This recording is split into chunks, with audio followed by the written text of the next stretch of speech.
30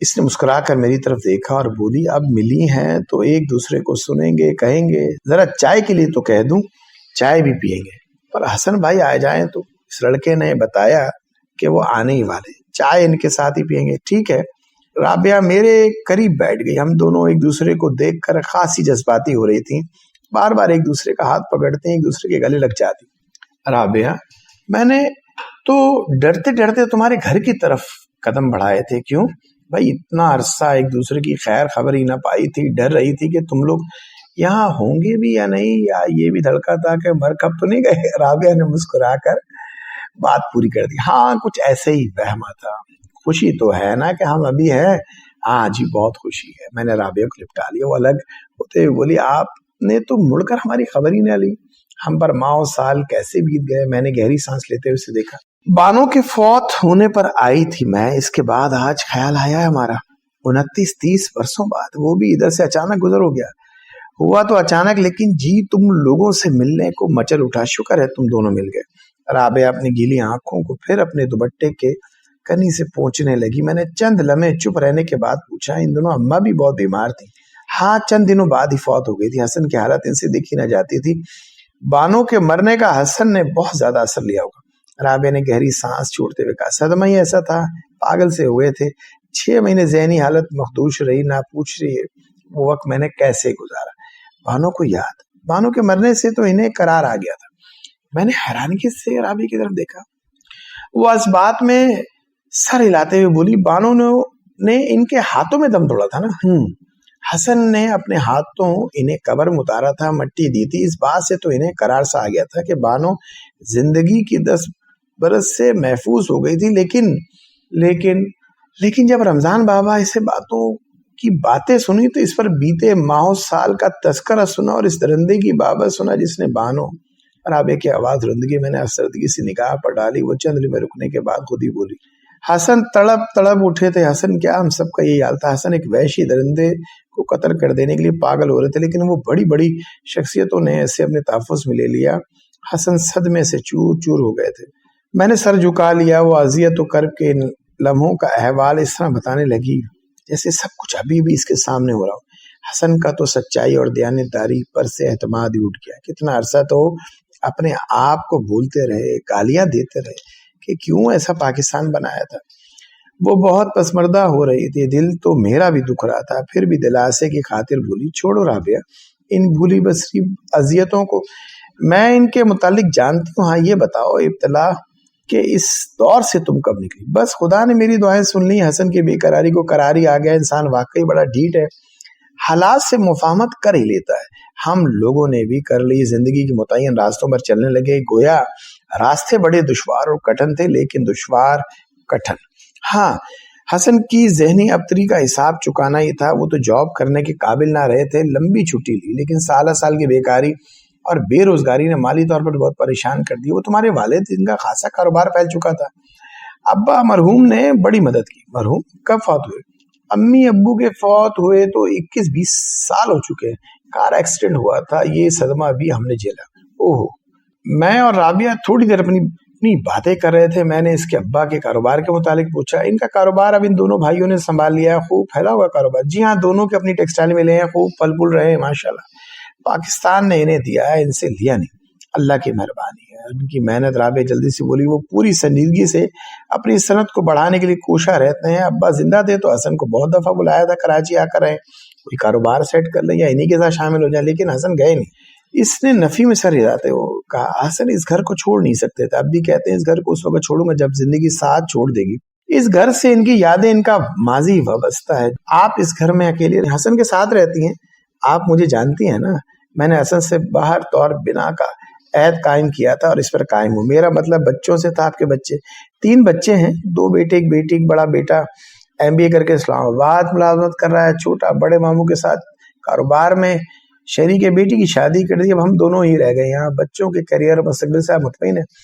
ساری زندگی میں یہی تو چند پھول چنے ہیں, باقی تو خاروں سے الجھتے سلجھتے گزر گئی. بچے قدموں پر کھڑے ہو گئے. ایمانداری دیانتداری سے کام کرنے, سچا پاکستانی بنانے کی ہم نے اپنے طور سے تو پوری کوشش کی ہے. ہمارے بچے بہت اچھے ہیں, ہمارے لیے بھی اور ملک کو ملت کے لیے بھی پرخلوص ہیں.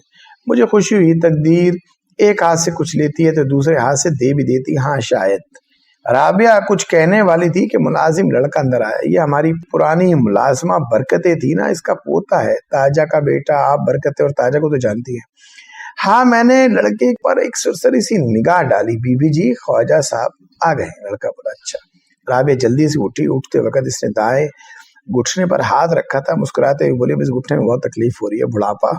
میں نے مسکرا کر کہا میں ابھی آئی، حسن آ گئے. میں رابعہ کو جاتے دیکھ کر حسن کے متعلق سوچنے لگی.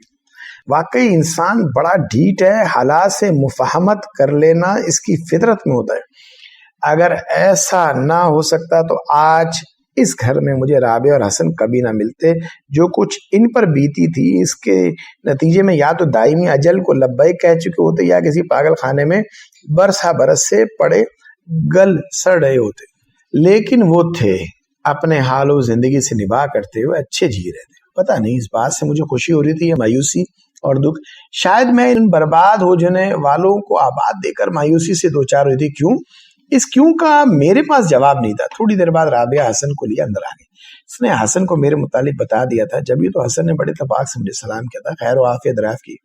میں نے ان کی طرف دیکھا. بڑھاپا ان پر پوری ستم گری سے وارد ہو چکا تھا. بال بالکل سفید ہو چکے تھے. رنگت پرانے تانبے کی سی تھی. خوبصورت آنکھوں پر پپوٹوں کا بوجھ آ گیا تھا. چہرے پر جھریوں کے غیر واضح سے جال بچھ رہے تھے. پہلے سے بہت دبلے پتلے ہوئے تھے. کمر میں بھی جھکاؤ کی کیفیت تھی. زندگی نے انہیں اور انہوں نے زندگی سے جو کیسے لیا اور بڑھتا بنا پوچھے جواب مجھے مل گیا. غموں کا بار وہ اب تک اٹھائے تھے. مجھے خوش دلی سے خیر مقدی کے الفاظ کہتے ہوئے بھی ان کی آنکھوں میں کرب کی لہریں تھیں. انہیں دیکھ کر مجھے دلی دکھ ہوا، لیکن میری مایوسی دور ہو گئی اور مجھے یقین ہو گیا کہ واقعی عابد معبود نہیں بدلا کرتے. مجھے بانوں کی مکمل گرفت ان کے دل و دماغ اور اعصاب پر محسوس ہو رہی تھی. وہ میرے سامنے والے صوفے پر بیٹھ گئے. رابعہ بھی برابر والی کرسی پر بیٹھ گئی. چند لمحے ہم ایک دوسرے کی احوال پرسی کرتے رہے، رسمی باتیں کی. رابعہ اٹھتے ہوئے بولی آپ باتیں کریں، میں چائے بناتی. اسلم سے کہہ دو بنا لایا. حسن نے رابعہ سے کہا لو اتنی مدت کے بعد وہ آئی، میں خود ان کے لیے. رابعہ یہ اتنی مدت کے بعد آئی ہیں، اس لیے ان کے پاس بیٹھو باتیں کرو گزرے ہوئے طویل سالوں کی. یہ چائے پینے نہیں آئی، ہمیں جاننے سننے کے لیے آئی ہے. بالکل ٹھیک کہا آپ نے. میں نے رابعہ کا ہاتھ پکڑ کر حسن سے کہا، لیکن وہ ہاتھ چھڑا کر بولی ابھی آتی ہوں. تکلفات کا پیچھا نہیں چھوڑے گی. حسن نے کہا چائے تو اسلم بھی بنا کے لا سکتا ہے، اسے کہہ دو آپ باتیں کریں. بے تکلف ہو کے وہ کہتے ہوئے کمرے سے نکل گئے. میں چند منٹ میں آ جاتی ہوں. میں نے ایک بھرپور نگاہ حسن پر ڈالی. انہوں نے بھی میری طرف دیکھا. وہ کچھ مضطرب سے نظر آنے لگے. میرے کچھ کہنے سے پہلے ہی وہ بولے آپ کو دیکھ کر برسوں پہلے کا دور یاد آ گیا. انہوں نے کرسی میں پہلو بدلا. میری طرف بیچارگی سے دیکھتے ہوئے بولے آپ نے میری گھریلو زندگی سے اندازہ لگایا ہوگا میں نے زندگی سے مفاہمت کر لی تھی. جی یہ اچھی علامت ہے. بی بی انسان کو خدا نے جانے کس ڈھیٹ مٹی سے بنایا، ہر حال میں زندگی سے نباہ کر لیتا ہے. کبھی میں سوچا کرتا تھا کہ بانو نہ رہی تو میں بھی نہ رہوں گا، لیکن دیکھ لیں 30 برس بیت گئے، جی رہا ہوں. ان کی آواز میں اتنی رقت تھی کہ میں ایک دم ہی ان سے کوئی بات نہ کر سکی. بات بدلنے کو میں نے پوچھا حسن آپ کے دوست حمید ان دنوں کہاں ہیں؟ اب تو ریٹائر ہو چکے ہوں گے. انہوں نے گہری سانس لیتے ہوئے کہا ہمیشہ کے لیے ریٹائر ہو چکا ہے. جی کیا؟ وہ 71 کی جنگ میں شہید ہو گیا تھا. میں نے ایک لمحہ آنکھیں بند کر. حمید کا سراپا میری نظروں میں گھوم گیا. پھر میں نے عقیدت کا اظہار کرتے ہوئے ملک کو ملت کا شیدائی بڑا پیارا بڑا نفیس انسان تھا، اللہ اس کے درجات بلند کرے. اس نے 2 جنگیں لڑی. 65 کی جنگ میں وہ سرخرو لوٹا تھا. دوسری بار جب محاذ پر گیا تو مجھ سے کہہ گیا تھا حسن میں پھر دشمنوں پر برق بن کر ٹوٹوں گا. میرے انتقام کی آگ پچھلی جنگ میں بھی پوری طرح ٹھنڈی نہیں ہوئی تھی. اس دفعہ بھی میں نے پورا انتقام نہ لے سکا تو واپس نہیں لوٹوں گا. اوہ میرے منہ سے نکلا. شاید اس دفعہ وہ کچھ نہ کر سکا، کرنا چاہتا تھا، اس لیے وعدے کے مطابق واپس نہ لوٹا. حسن تلخی سے بولا ان کی بیوی بچے اپنے حالوں میں جی رہے ہیں. بے وقوف سا آدمی تھا، ماشاء اللہ میں بھی کچھ نہ کمایا اور نہ پلاٹ مارے. خالی خولی پینشن چھوڑ گیا. پچھلوں کے لیے حسن کا انداز تنزیہ تھا. مرتے جیتے گزر گئی. اب تو بچے اپنے پاؤں پر کھڑے ہو گئے. اس کے ویسے تھا احمق، حب الوطنی ہی کو سب کچھ سمجھتا تھا. میں نے تیز دھاری طنز کو محسوس کرتے یوں ہی کہہ دیا یہ آپ کہہ رہے ہیں حسن حب الوطنی حماقت ہے کیا؟ لگتا تو یہی ہے، میرے تجربے نے بھی یہی سکھایا مجھے. آپ کو حیرانی کیوں ہو رہی ہے؟ ملک میں کیا ہو رہا ہے آپ نہیں جانتی کیا؟ لیکن حسن